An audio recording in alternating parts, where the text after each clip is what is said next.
Bismillahirrahmanirrahim. Alhamdulillahi rabbil alamin. Wassalatu wassalamu ala asyrafil anbiya'i wal mursalin Sayyidina wa nabiyyina Muhammadin ar-raufir rahim. Subhanaka la ilma lana illa ma 'allamtana innaka antal alimul hakim. Wa tub 'alaina innaka antat tawwabur rahim. Rabbi shrah li sadri wa yassir li amri wahlul 'uqdatam min lisani yafqahu qawli, amma ba'd.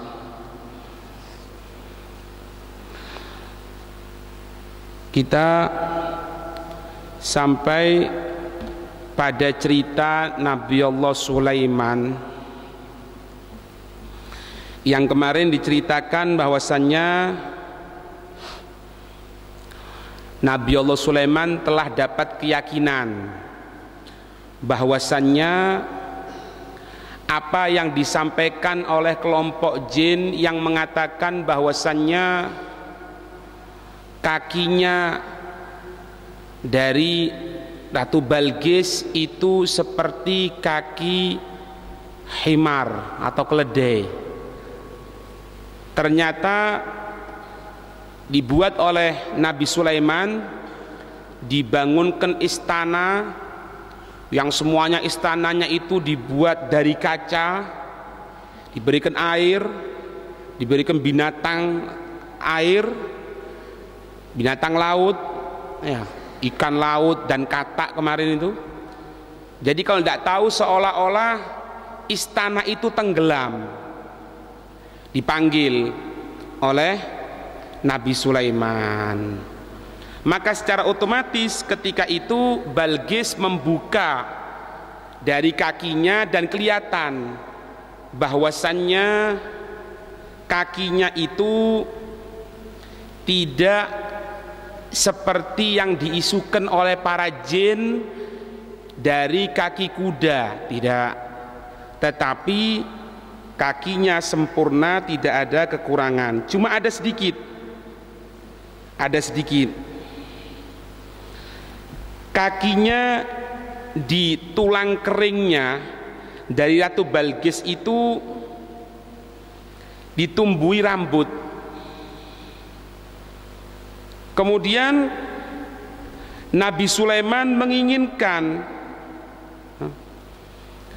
maka dikatakan di sini ketika itu ngelihat kebesaran bagaimana istana yang dibangun oleh Nabi Sulaiman, Balqis sadar bahwasannya kekuasaan yang selama ini dia miliki tidak ada apa-apanya, sehingga dia mengatakan, diabadikan oleh Allah Subhanahu wa taala, qalat, berkata itu Balqis, Rabbi inni dhalamtu nafsi, Tuhan Allah, sesungguhnya aku telah berbuat dolim kepada diriku sendiri, bi'ibadati ghairika, dengan penyembahan selain kepada dirimu ya Allah. Maka ketika itu dilanjutkan, wa aslamtu ma'a Sulaiman, aku masuk Islam bersama Nabi Sulaiman. Itu lillahi rabbil alamin, untuk Allah Tuhan seru sekalian alam. Nah, di sini dalam tafsirnya dijelaskan wa arada, menginginkan siapa? Nabi Allah Sulaiman tazawwajaha, untuk menikahi Nabi Sulaiman kepada Balqis. Fakariha, maka Nabi Sulaiman tidak senang dari apa? Sya'ra saqaiha, ya, jadi rambut yang ada di tulang keringnya itu, jadi ada rambutnya. Nabi Sulaiman tidak senang, kepingin yang tidak ada rambutnya. Paham ini? Maka ketika itu fa'amilat lahu asyayatinu, maka melaksanakan lahu untuk Nabi Sulaiman, maf'ul muqaddam ini, asyayatinu. Jadi takdiru gini, fa'amilat asyayatinu lahu. Maka setan-setan melaksanakan sesuatu untuk Nabi Sulaiman. Dengan apa? An-nuroh. Tahu nuroh sampean? Gamping.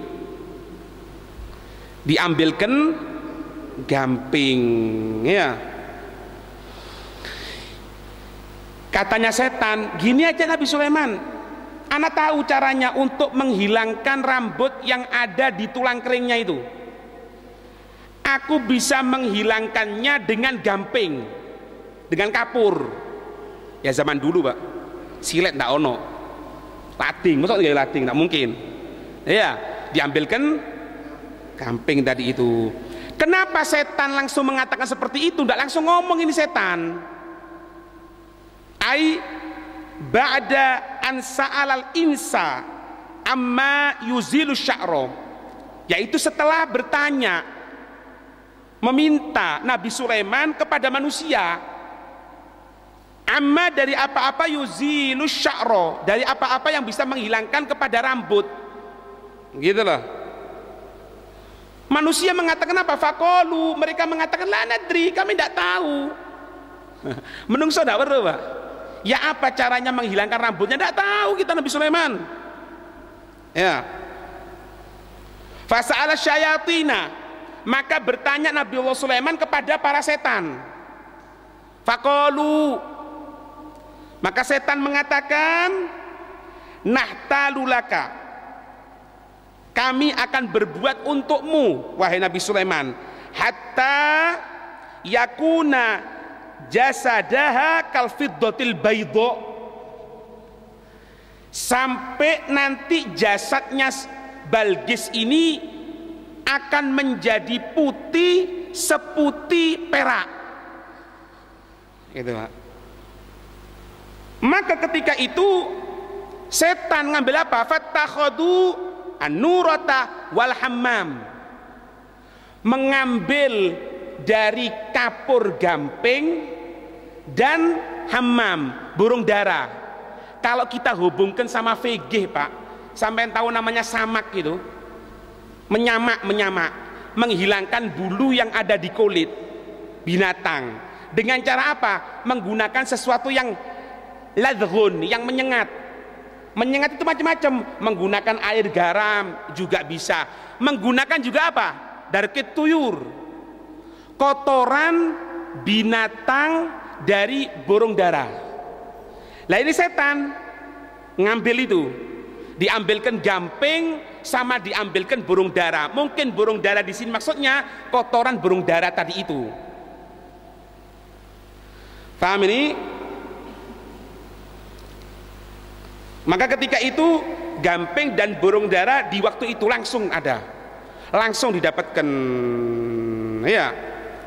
Maka setelah kelihatan putih mulus seperti itu, maka ketika itu Nabi Sulaiman menikahi, fatazawwajaha, Nabi Allah Sulaiman menikahi Balqis, ya. Nah, di sini Pak, kalau kita ngelihat sedikit ya, sedikit bagaimana hukumnya seseorang itu yang dia tadi itu perempuan berdandan kepada seorang laki-laki. Dasarnya gini Pak, maaf ya, sebagaimana kita laki-laki menyenangi seorang perempuan karena kecantikannya, karena dandanannya dan lain sebagainya, begitupun seorang perempuan menginginkan sama seperti itu. Jadi bahasa kasarannya ini Pak, kalau kita orang ini kepingin istri kita ini bersih, kita bersih dulu. Kita ingin istri kita ini di hadapan kita dalam keadaan wangi, mambu dupo misalnya, alhasil yang menarik hati, buat diri kamu ini seorang laki-laki seperti itu juga kepada seorang istri. Nah, ini bisa kita lihat dari perkataan Sayyidina Abdullah bin Abbas. Beliau mengatakan gini, Pak, inni la atazayyanu limro'ati kama tatazayyanu li. Sayyidina Abdullah bin Abbas mengatakan apa? Sesungguhnya aku ini berdandan, tapi dandannya ini limro'ati, untuk perempuanku, artinya untuk istriku. Kama tatazayyanu, sebagaimana istriku tadi itu berhias, li, untuk diriku. Jadi timbal balik itu ada. Sayyidina Abdullah bin Umar ini pernah mengatakan gini, Pak. Sayyidina Abdullah bin Umar ini, Pak, malam tidak tidur, ibadah sama Allah, ngaji gitu ya, sholat, sampai maaf kurang peduli sama istrinya. Karena apa? Untuk ibadah kepada Allah Subhanahu wa taala, mendekatkan diri. Maka ketika itu Rasul sallallahu alaihi wasallam menyatakan, alam ukhbir annaka taqumul laila wa tasumun nahar. Apakah aku akan menghabari ya bahwasanya kamu ini, aku dengar khabar gitu, bahwasanya kamu ini bangun malam, siang hari kamu puasa. Maksudnya puasa sunnah di sini. Qultu, aku mengatakan, kata Sayyidina Abdullah bin Umar, af'alu dzalik, memang aku melaksanakan itu ya Rasul. Faqala, Nabi bersabda, innaka in fa'alta dzalika, sesungguhnya jika engkau melaksanakan hal tersebut, maka hajamat ainaka, matamu ini akan lemes, artinya ngantuk, tidak ada waktu untuk istri nanti. Paham? Waktu duduk ini tidak ada waktu nanti. Enak-enak ngomong, istri ente tinggal tidur. Iya. Kalau kecapean kan gitu, Pak. Tadi misalnya pagi di pasar, di sawah, di sini hadir pengajian sekarang. Ya hadir, tapi turu. Karena apa? Matanya capek. Nabi mengatakan seperti itu. Kalau kamu malam terus seperti itu, Abdullah bin Umar, matamu akan capek nanti. Dan juga apa?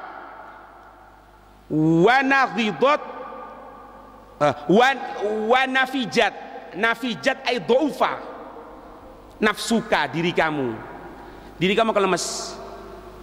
Itu. Paham? Inna li'ainika haqqon wali ahlika haqqon wali nafsika haqqon. Ketahui, untuk matamu itu ada haknya Abdullah bin Umar, keluargamu juga ada haknya, diri kamu juga ada haknya. Lek wayai istirahat, maaf, waktu untuk mengeluarkan syahwatnya ya keluarkan. Makanya Islam itu justru tidak bagus kalau tidak menikah, itu tidak bagus. Tidak seakan, tidak wes. Tidak, bukan. Maksudnya itu kalau memang tidak mau, mungkin ada juga yang mau tapi belum ada kesempatan, itu bisa juga.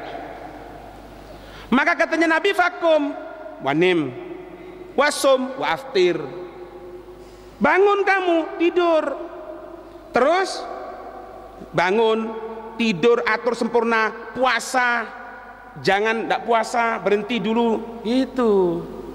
Paham ini? Padahal ini Sayyidina Abdullah bin Umar loh, Pak, diberitahu seperti itu. Opo maning kulon jenengan. Memang betul di Bushrul Karim itu disebutkan apa? Kalau memang orang itu satu malam tidak tidur seperti itu terus, itu hukumnya makruh.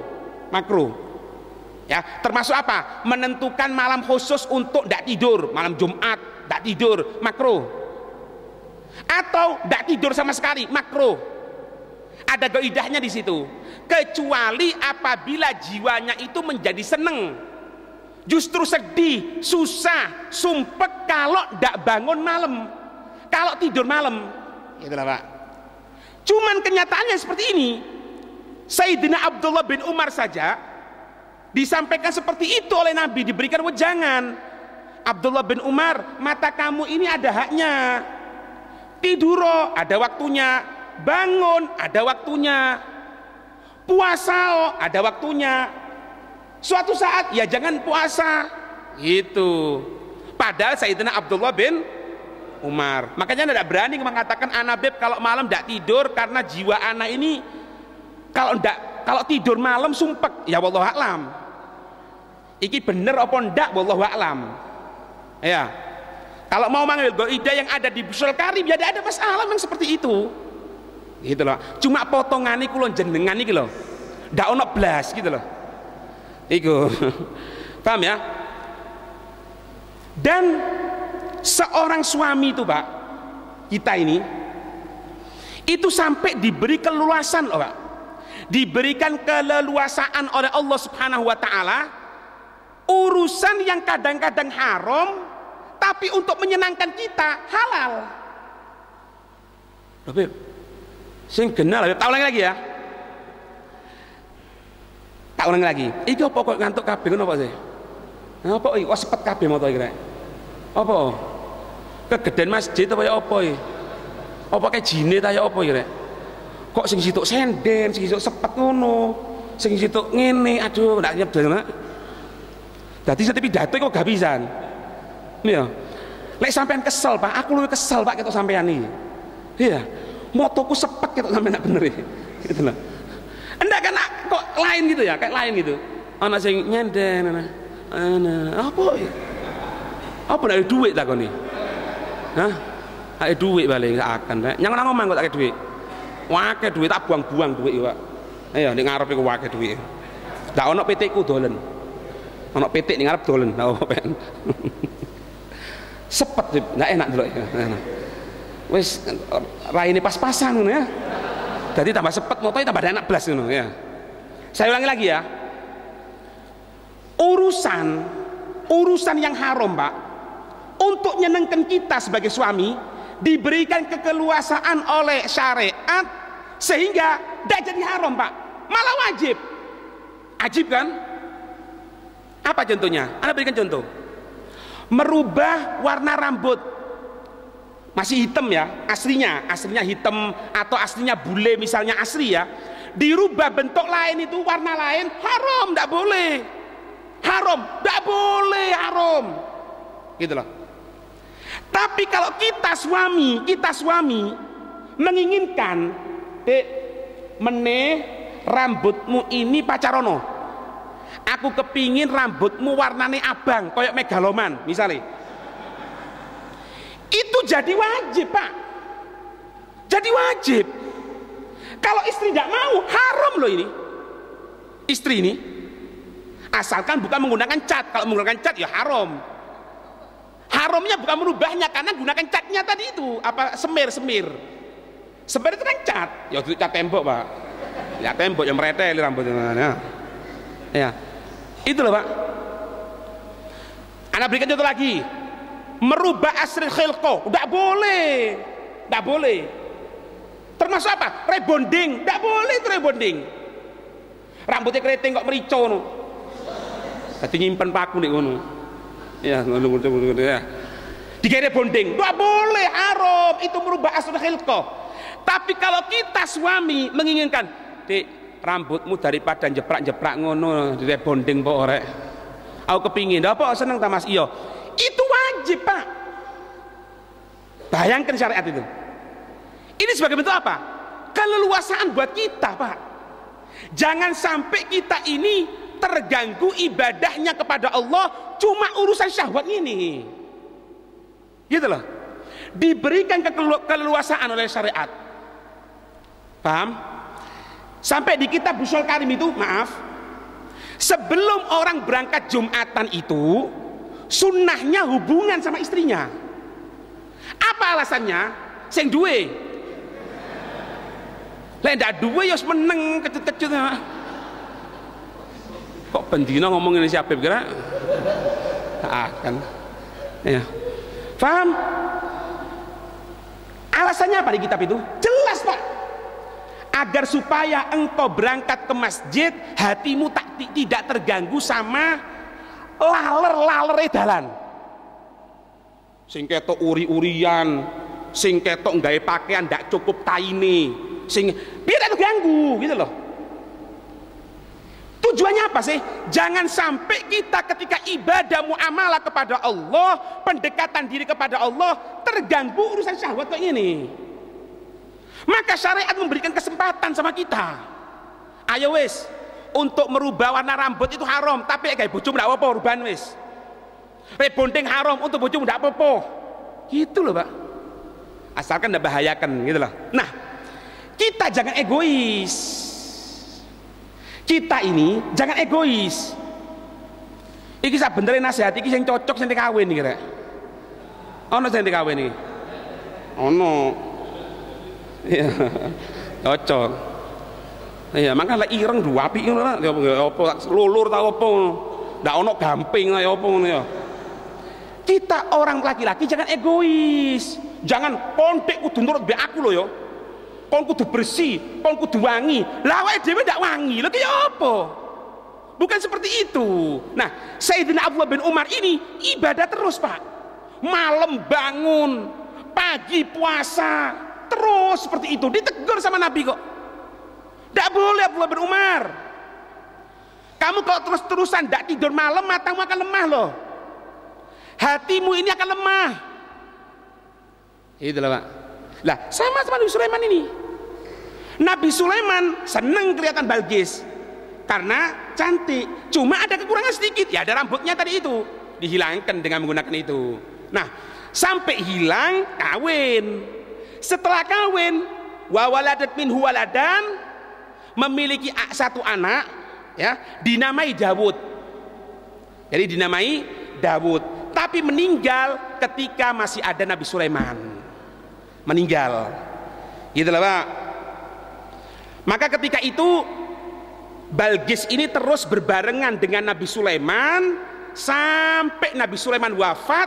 Setelah Nabi Sulaiman wafat, kekuasaannya habis, kekuasaannya Balqis juga habis sama. Itu pendapat yang pertama. Paham? Pendapat yang kedua, Nabi Sulaiman tidak menikahi Balqis. Saya ulang lagi ya.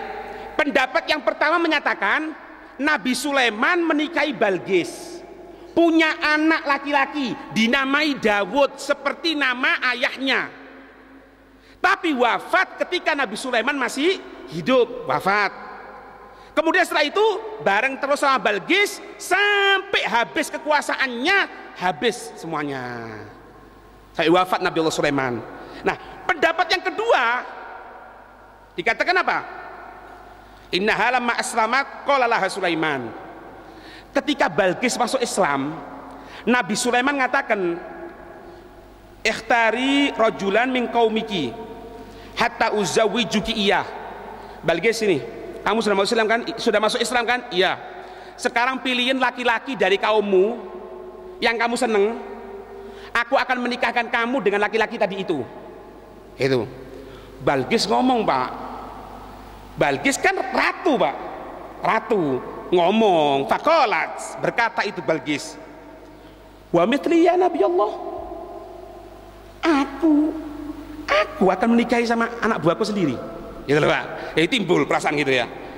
Aku kan ratunya, masa ratu kawin karo anak buahe? Gitu loh, Pak. Wa mithli ya Nabi Allah, menikahi seorang laki-laki maksudnya. Wa qad kana li min qaumi, dan ada untuk, dan benar-benar ada untukku itu dari kaumku. Apa? Ambil kuasa sultan, kekuasaan, kerajaan. Lawang aku rojo nih mereka kok, ratu nih mereka, masa aku harus nikah sama ini? Timbul, Pak. Iya. Nabi Sulaiman dengan tegasnya jawab apa? Naam. Innahu la yakunu fil Islam illa dzalik. Balqis, memang kamu harus menikahi. Dan di Islam harus seperti itu. Meskipun itu adalah rakyatmu, kamu harus menikah dengan mereka, salah satu dari mereka yang kamu senangi. Karena Islam tidak membiarkan seseorang dalam keadaan sendirian. Wala yang bagi laki antuharrimi ma ahallallah. Tidak sepatutnya, tidak pantas kamu Balqis, kamu ini mengharamkan sesuatu yang sudah Allah menghalalkannya. Itu Pak. Balqis tunduk Pak, tunduk dengan keislamannya, mengatakan apa? Qalat in kana wala budda, kalau memang seperti itu, kalau memang harus aku menikah, fazawwijni databi malikin hamdan. Kalau memang seperti itu, kawinkan aku sama seseorang yang memiliki satu pengikut, namanya Maliku Hamdan. Hamdan, Rojo Hamdan, bojone Balqis. Ya untung kan pakai Hamdan ya. Itu paham ini? Fazawwajaha iyahu wa dhahaba biha ilal Yaman. Sudah dikawinkan dengan Raja Hamdan tadi itu sampai berangkat ke Yaman. Paham ini? Dan si Hamdan ini juga diberikan kekuasaan di Yaman. Punya kekuasaan gitu loh. Tapi Nabi Sulaiman ini tidak melepaskan begitu saja Pak. Disuruh ngontrol. Ada yang dipanggil ketika itu Malikul Jin, rojone jin diceluk, namanya Zauba'ah. Dipanggil Zauba'ah tadi itu. I'mal lidi tabi'in masta'milu kafi. Raja jin gini, iki saiki Balqis wis kawin karo si Hamdan ini. Kamu lihat bagaimana dia menjalankan dari anak buahnya tadi itu, sebagaimana kamu mengatur anak buahmu. Lihatan juga kontrolan pisan, jangan dilepaskan begitu saja, gitu lah Pak. Maka ketika itu terus hal tersebut, falam yazal ya'malu lahu ma arada ila an mata Sulaiman, itu terus terjadi dengan kontrolan dari Zauba'ah tadi itu, raja jin tadi itu, sampai Nabi Sulaiman wafat. Paham ini? Nah, ketika Nabi Sulaiman wafat, ini jin kabeh ndak weruh Pak. Memang ditutup sama Allah, ditutup. Jerek. Ada yang mengatakan Nabi Sulaiman itu meninggalnya itu dengan menggunakan tongkat. Karena ada riwayat yang mengatakan zamannya Nabi Allah Sulaiman itu ibadahnya, sholatnya itu dengan berdiri. Sehingga Nabi Sulaiman berdiri dengan menggunakan tongkat. Wafat. Tidak ada yang tahu. Dipikir Nabi Sulaiman dalam keadaan sholat.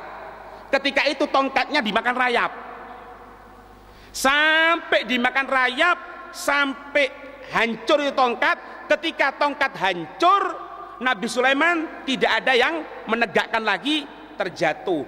Baru ketahuan bahwasanya Nabi Sulaiman wafat. Ada yang mengatakan Nabi Sulaiman wafat ketika di kursi kebesarannya itu.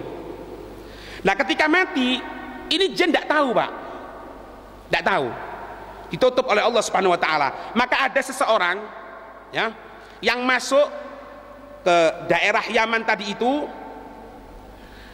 kan Nabi Sulaiman memerintahkan Zauba'ah toh Pak. Zauba'ah tadi itu pemimpin jin tadi itu untuk membarengi Balqis dan suaminya. Jadi mayoritas jinnya ketika itu berada di Yaman. Ada seorang pemuda yang mengetahui bahwasannya Nabi Sulaiman sudah wafat. Dicari, mana jin kok tidak ada? Berangkat ke Yaman, karena tahu jin-jin semua di Yaman.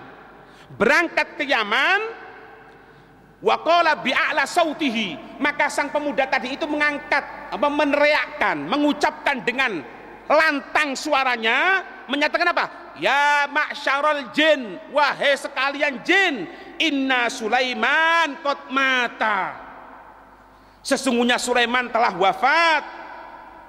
Itu.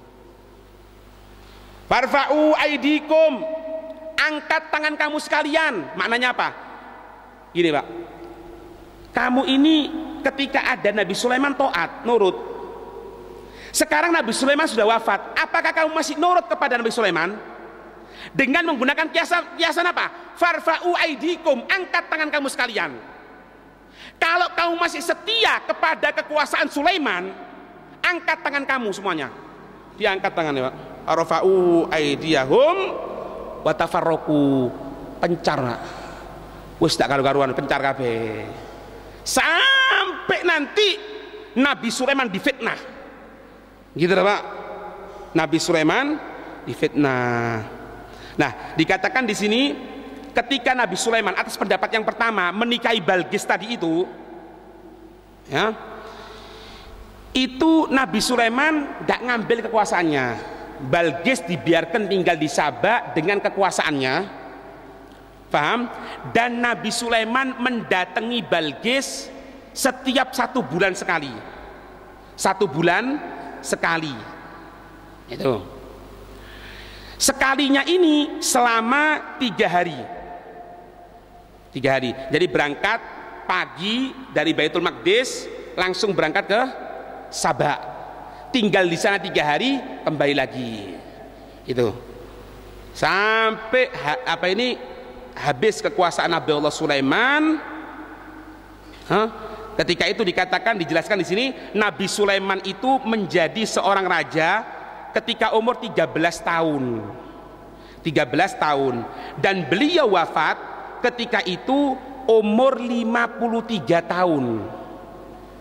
Nah, ya, umur 53 tahun, menjadi raja 13 tahun, berarti kekuasaannya 40 tahun. Fasubhana man la inggidoa li dawai mulkihi, maka maha sucinya Allah subhanahu wa ta'ala, zat yang tidak ada selesainya untuk langgengnya kekuasaannya Allah subhanahu wa ta'ala. Nah, tinggal satu pembahasan tok, yaitu fitnahnya jin setelah wafatnya Nabi Allah Sulaiman. Tadi kan dikatakan setelah ngangkat tangannya tadi itu fatafarroku, mereka pencar si jin tadi itu. Nanti bukan cuma mencar tok, buat fitnah Pak. Fitnah itu terjadi seperti pelajaran yang lalu anak sampaikan sedikit, itu terjadi sampai zamannya Nabi Muhammad, sehingga tidak ada orang yang berbuat sihir kecuali mereka mengatakan apa? Itu ajarannya Sulaiman itu. Jadi Nabi Sulaiman terfitnahkan seperti itu, sampai ada Nabi Muhammad, diturunkan Al-Quran, diturunkan firman Allah, baru manusia tahu, oh ternyata yang dikatakan sihir itu ajaran Sulaiman, ternyata bukan. Itu cuma konspirasi dari setan, konspirasi setan, gitu Pak.